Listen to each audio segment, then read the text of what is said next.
Hello and welcome to Starwood's live pet travel Q&A. This is an Ask Me Anything style event where we are sitting down to answer any and all questions that you submit in the comments below. Today's topic is pretty general and wide-ranging. It's top pet travel concerns. Most folks have never traveled with their pets before, and so naturally many clients are approaching travel preparation with some concerns, anxieties, and maybe even some misconceptions. So today's live Q&A is aimed at getting all those concerns answered and hopefully giving you some peace of mind as you prepare your pet for travel. So start thinking of the questions and asking them in the comments below. But before we get into answering those questions, let me first introduce myself and my guest, as well as tell you a little bit about Starwood. So first, my name is Adam Melton. I am VP of Strategic Initiatives here at Starwood Pet Travel. And I'm sitting down with my colleague, Sage Engel. Sage is one of our pet travel coordinators. Sage, how long have you been at Starwood? I think it's been about 6 years now. Okay, 6 years. And so she's one of our pet travel coordinators. And I think you've pretty much done all of our different geographical destinations. You have knowledge of, whether you're traveling with your pet to Hawaii or to Australia or to the UK, Europe, wherever, you have some expertise for those destinations. A pet travel coordinator is is the person that's assigned to a move. So when a client signs up with Starwood, they get their very own pet travel coordinator to work one-on-one with them to get all their documents reviewed, vet records, get import permits, flights booked, all those sorts of things, and kind of act as the to orchestrate the entire move. Do I have that right? What your role is? Is that what you would describe your role as, Sage? Yeah, that sounds pretty accurate. Okay. Definitely just get into the nitty-gritty of it all and make sure everything stays on track. Yep, and give a great customer experience because, like I said, most people have never done this before, and so we find that there's a lot of anxiety and stress with it, and so it's really nice to have someone like Sage, one of our pet travel coordinators, to kind of take the hand of the client and say, "Hey, it's going to be okay. I've done this before. We'll get your pet safely and soundly to wherever they're headed across the globe." Okay, so a little bit about today's event. I want to share a little bit about Starwood, but before I do, to kind of sweeten the pot as far as getting your participation and getting you to ask some questions. We are doing a giveaway. We're giving away some Starwood pet travel merch. So I'm wearing actually one of our Starwood shirts right now. So that's some of the prizes that we'll be giving away. We have a $20 Amazon gift card. And then this is a big one, $200 off a Starwood booking. So if you decide to work with Starwood, one person will get that $200 off their move. To enter and to win one of these giveaways, ask a question in the chat. So whatever platform you're joining on, go ahead and ask the question in the comments or in the chat. Follow Starwood Pet Travel on social media. It doesn't need to be every social media presence we have, but wherever you're joining, follow us on that channel, on that platform. And then winners will be contacted directly after the event. So go ahead and start asking some questions, follow us, and you'll have your chance to win some Starwood merch, $20 off, or sorry, $20 Amazon gift card, and or $200 off a Starwood booking. Okay, so a little bit about Starwood, in case you haven't researched or don't know too much about the brand or the company. We are a company that does global pet relocation. We transport pets all over the world, day in, day out. We've been at this for over 40 years, 10,000 plus safe trips, like I said, all over the world, not just here, domestically in the US, but to the UK, to Europe, to Australia, New Zealand, Asia, wherever you're going, we can, most likely we've done it before and we can assist. And we do kind of full door-to-door travel coordination. We arrange everything beforehand, and then on the day of travel, we'll pick up at your house. We take the pet to the airport. The pet would fly to their destination. We oversee customs clearance and delivery on the destination side as well. As I mentioned before, everyone that signs up with Starwood gets their very own pet travel coordinator, just like Sage, to assist with getting everything booked safely and efficiently. And one of the key features of Starwood that maybe some of our competitors can't say that they do is we do provide real-time travel updates throughout your pet's journey. We really like to kind of peel back the curtain and give you as much insight as possible while your pet is in transit. And we've gotten so accustomed to being able to track everything like our Amazon deliveries, our food deliveries. We want to be able to provide that same level of insight as your furry friend is traveling across the world. So that's one point of difference that we like to mention about Starwood Pet Travel.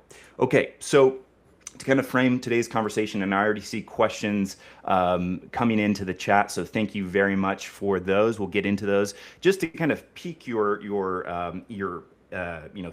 to think about, what to ask, and give some recommendations. These are kind of some top concerns that we hear over and over again as we've been doing this, because they're common concerns, common questions. So day of travel, what actually happens at the airport, veterinarian requirements, what do I need to do? Does my vet need to do any special documentation? Airline kennels, how do I choose the right crate for safe travel? What is considered a safe crate for travel? Are there different kinds? Medication is also another top question that people ask. More and more we see pets that have medication for all sorts of different issues, and so many people are asking, are you able to give those medicines during travel or during quarantine if your pet requires quarantine? Also, questions about sedation. Can medical sedation be given to their pet? Often asked by pet owners. How pets travel. So during the actual transport phase is another common question that we get asked all the time. Where exactly is the pet flying on the aircraft? Is it safe where they're at in the aircraft? Those sorts of things. Second to last, cost. So what really goes into the cost of pricing a move when you request a quote from Starwood or another pet shipping company? How is that cost put together? And then finally, how do we prepare pets for long journeys? As I mentioned at the beginning, many people have never done this before. The pets have never traveled before. And so how do you get your pet ready? So I'm sure, get questions. I see some already of questions that kind of fall under these headings. But if you have any questions about these sorts of things, start thinking about them and drop them in the comments. So let's go ahead and get into it. I'll pick some questions here. Like I said, we have a bunch already, so thank you so much for asking those. Let's see. Okay, so someone, Gargoyle 341, is saying that they're relocating to Spain from California and want to know how we handle moving a dog. So pretty general question, Sage. Can you just give some sort of semblance to how we approach that process, specifically going from California to Spain? Yeah, so with relocating to Spain, we would focus solely on making sure we meet their import requirements, making sure the pet has the right vaccines, any testing that they need done, all the health certificates, paperwork that needs to be completed. Our team would arrange the flight. We would have a team in California handle the airport check-in. And then once arriving in Spain, then we have an agent there that does the customs clearance, and they would also handle delivery or handover, whatever the situation might be. And going to Spain is similarly easy in comparison to some other places, so there wouldn't be too much to it. Gotcha. Yeah, it's part of the European Union, so it kind of falls under that broad set of rules. So another EU question, somebody, Laurel14E, is asking which carriers are commonly used to go to Portugal, and I think she's asking specifically about which airlines we typically use to go to Portugal. Typically for Portugal, we do use Lufthansa, KLM, Air France.